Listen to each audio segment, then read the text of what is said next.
अस्सलाम वालेकुम। डॉक्टर रहम गिलानी आपकी खिदमत में हाज़िर।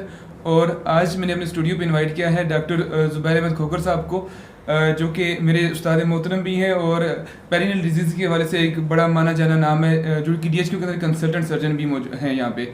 तो सर बहुत बहुत शुक्रिया आपका यहाँ पे आने के लिए। तो सर सबसे पहले सवाल आपसे ये करेंगे, ये बताएं कि बवासीर है क्या एक्चुअली? बिस्मिल्लाहिर्रहमानिर्रहीम। बवासीर एक लेमन टर्म है, मिसनोमर आप इसे कह सकते हैं। जी सर। मेडिकल में जितनी भी पेरिनल डिजीज़ हैं, वो चाहे हेमराइड हों, फिस्टूला हों, फिशर हों, इवन के कार्सिनोमा भी हो, कैंसर हो, पेरिनल डिजीज़, तो वो जो एक ले मैन है उसे आपके पास ऐसे बवासीर बनाकर पेश करते हैं, मुझे बवासीर है। ठीक है। किसी आदमी के बवासीर कहने से आप तशखीस तक या उस बीमारी की तह तक नहीं पहुंच सकते। ठीक है। तो उसको फिर हिस्ट्री एग्जामिनेशन ये मस्ट होता है कि एक्चुअल प्रॉब्लम है क्या।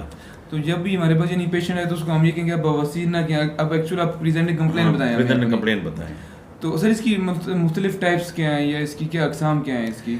इसमें मुख्तलिफ प्रॉब्लम्स हैं और fissure, fistula, haemorrhoid, warts, anal warts, ठीक है, और उसमें carcino of the anal canal, यानी ये सारी चीज़ें एक आप कह सकते हैं कि अम्ब्रेला टर्म है, इसके अंदर ये सारी चीज़ें लोग कवर कर लेते हैं अपनी लेमन टर्मिनोलॉजी के अंदर ही। वो सब वो उसको बवासीर कहते हैं, जबकि इनमें से हर चीज़ एक अलग-अलग बीमारी है, अलग-अलग डिजीज़ है और उसकी ट्रीटमेंट भी अलग ही है, हर एक की अलग-अलग ट्रीटमेंट। ठीक है। तो सर ये बताएं जो स्पेशली बवासीर जिसको हेमराइड है उसकी टाइप्स क्या हैं या उसकी अकसाम क्या है ओवरऑल?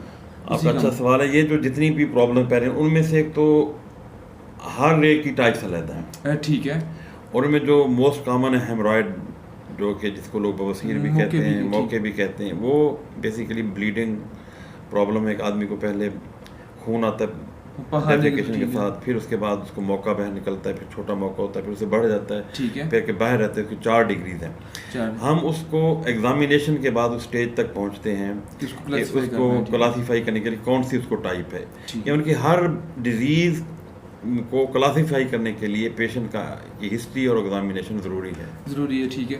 तो इसकी सर कोई मैनेजमेंट क्या है इसकी, मतलब क्या इलाज क्या है इसका?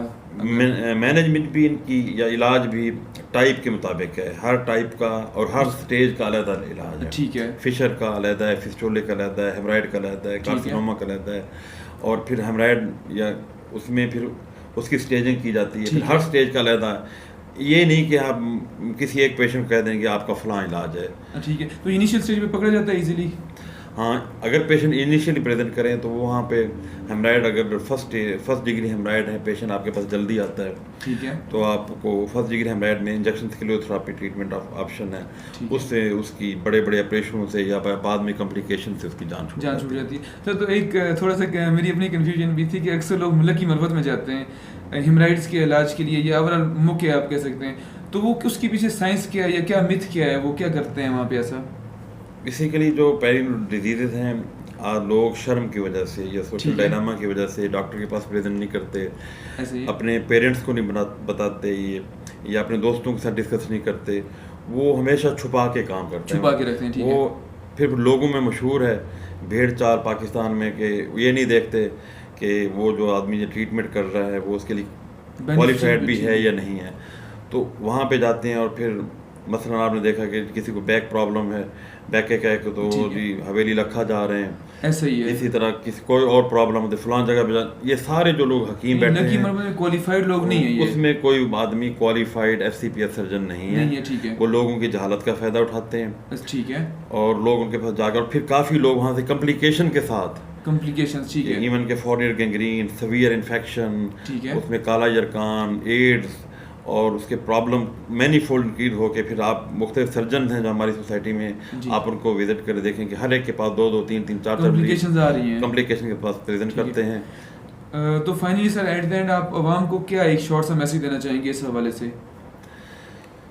अवाम के लिए ज़रूरी है हेल्थ एजुकेशन, कि उनको ये प्रॉब्लम का पता हो। पहले नंबर पे तो आज सोशल मीडिया का दौर है, आदमी की रिसर्च तक, मालूमात तक रसाई, आप उसको पढ़ सकते हैं कहीं से। आप उसके लिए आप अपनी हेल्थ एजुकेशन, अपनी डाइट बेहतर बनाएं, ठीक है, कब्ज़ ना होने दें, अपनी जो डेफिकेशन हैबिट है उसको रेगुलेट करें, उसमें आप देखें कि आप उसको मिस ना करें। ठीक है, बेहतरीन है। और पानी ज़्यादा पिएं, एक्सरसाइज करें, ऐसी खुराकें खाएं जिसमें गोश्त कम और फाइबर डाइट ज़्यादा हो। ठीक है। और सबसे अहम बात, अगर आपको प्रॉब्लम है तो आप क्वालिफाइड बंदे के पास जाएं, जो ये उसमें सर क्वालिफाइड बंदा, जो general surgeon FCPS general surgeon है, वही होगा, वो क्वालिफाइड है। अदरवाइज ये एक ऐसी प्रॉब्लम्स हैं कि एक दफ़ा कॉम्प्लिकेशन होगी तो अदरवाइज आपका MBBS डॉक्टर भी, इवन MBBS डॉक्टर है या कोई फिजिशियन है या कोई क्वैक है या कोई अताई डॉक्टर है, उसको इस बारे में बिल्कुल कोई पता नहीं होता। ठीक है। जब तक आप किसका एग्जामिनेशन, हिस्ट्री और पेरियनल PR प्रोक्टोस्कोपी नहीं करवाते किसी क्वालिफाइड FCPS सर्जन से तो आपकी डायग्नोस से तशखीस नहीं हो पाते और इलाज नहीं हो पाता। ठीक है। इसी के साथ सर बहुत बहुत शुक्रिया आपका कि आपने हमें अपने कीमती वक्त में से टाइम दिया है। इसी के साथ हम साइन ऑफ करेंगे। खुदा हाफ़िज़।